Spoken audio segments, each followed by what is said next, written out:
Well, I promised you guys a deep dive into Belos, so here it is. Belos is the best animated villain. Thank you. That's all. Of course, I jest. I've put off talking about Belos because he is a pure villain, and thus is hard to talk about, because pure villains don't have a sympathetic backstory or some noble goal that you can talk about on length and discuss about why they are an interesting character. Rather, Belos is a hateful, jealous, xenophobic psychopath, and that's it. So instead, I thought about what makes Belos a special villain. Then I figured it out, and that's what this video will be about. This video will be broken into 3 parts. First, why Belos is a great villain. Second, why Belos is the best animated villain. And finally, some speculation about his character, and why it is good that the final season was shortened, at least in terms of making Belos a better villain. But first, let's talk about why he's a great villain, and I believe that his greatness can be summed up with one word: intensity. If the Nowhere King was stretching how intense a cartoon villain could be, and Andreas pushed the envelope of what a cartoon show could get away with, then Belos shoved the mailman into an elevator shaft. Jeez Louise, Belos is just on a different level. Belos is an extremely intense villain, and one that feels out of place in a kid's cartoon. Disney creates this feeling by making Belos a shallow character. But being one note actually works in Belos' favor, as Belos' one note is evil. Almost every other pure evil villain has something else. Dr. Amelia has funny sidekicks. Bill Cipher is hilarious. Even one of the most classic Disney pure evil villains of all, Judge Claude Frollo, has a magnificent singing voice. Hellfire is chef's kiss. Cinema, beautiful, I love it. It's a great song.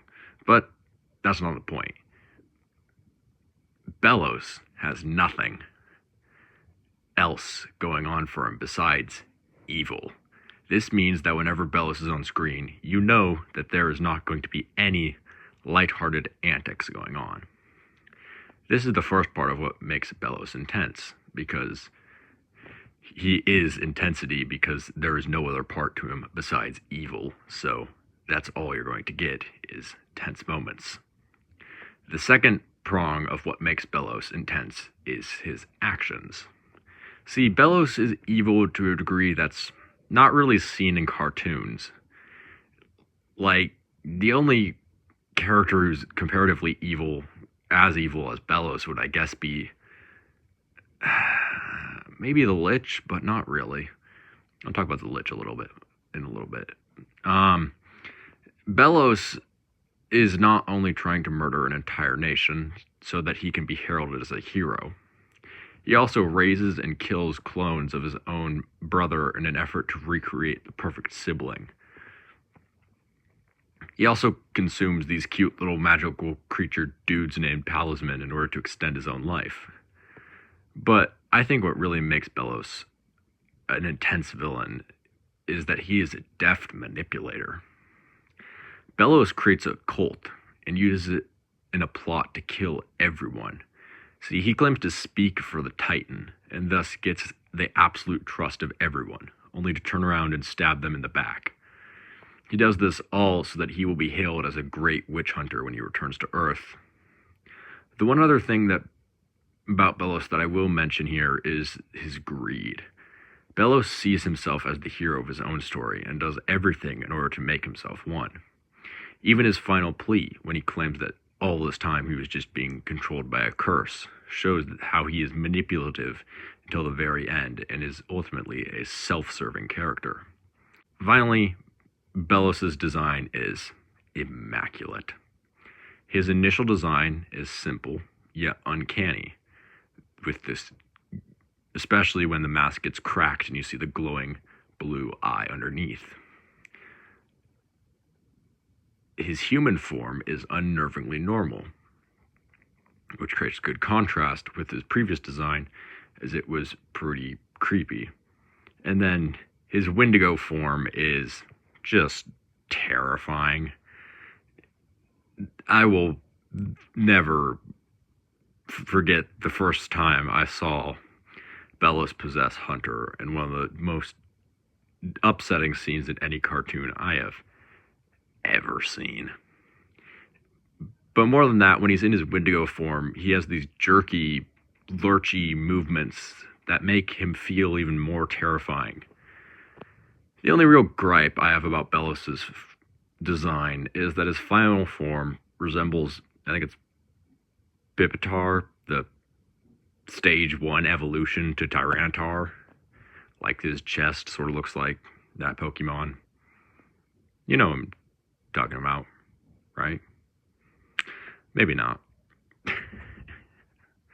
But all those aspects only really make Belos a good villain.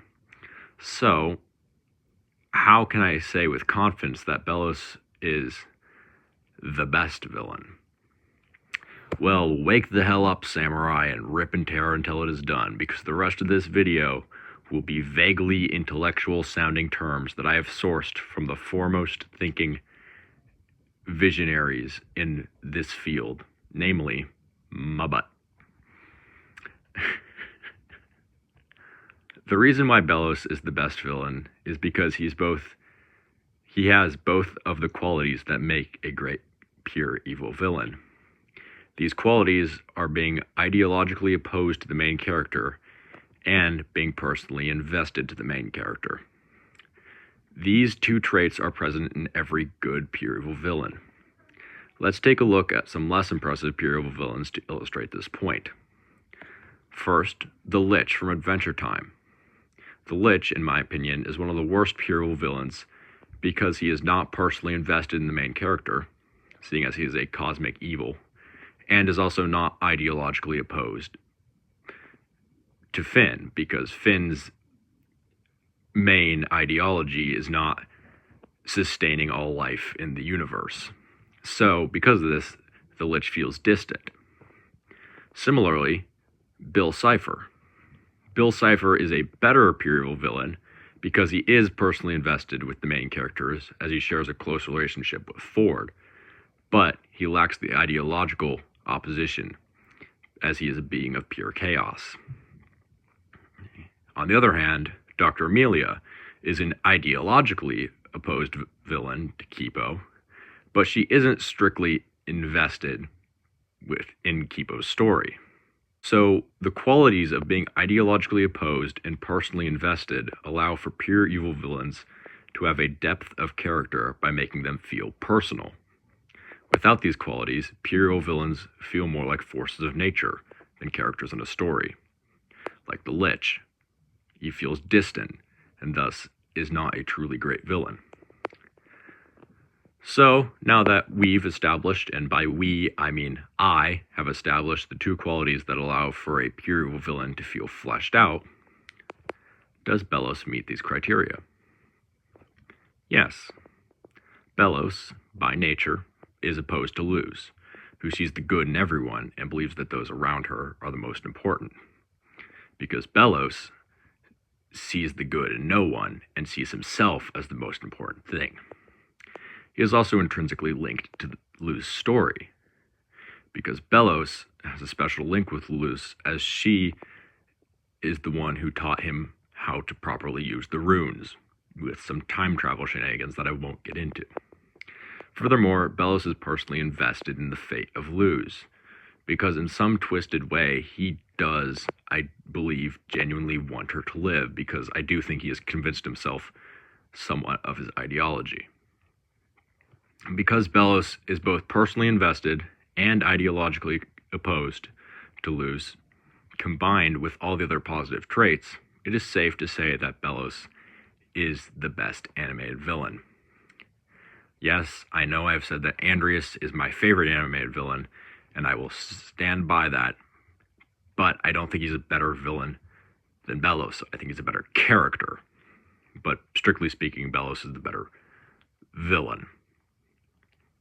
Now, there is one last thing I would like to talk about, and that is Belos' backstory. Belos never gets a fully fleshed out backstory, and I think this works in Belos' favor. The backstory we get mainly comes from thanks to them, and it is posed as more of a folk tale and less of a strict backstory. Now, I actually think this works very well because the mystery of his backstory adds a lot to his character, as it allows the viewer to interpret Belos' actions in whatever way they think is the proper interpretation of his backstory.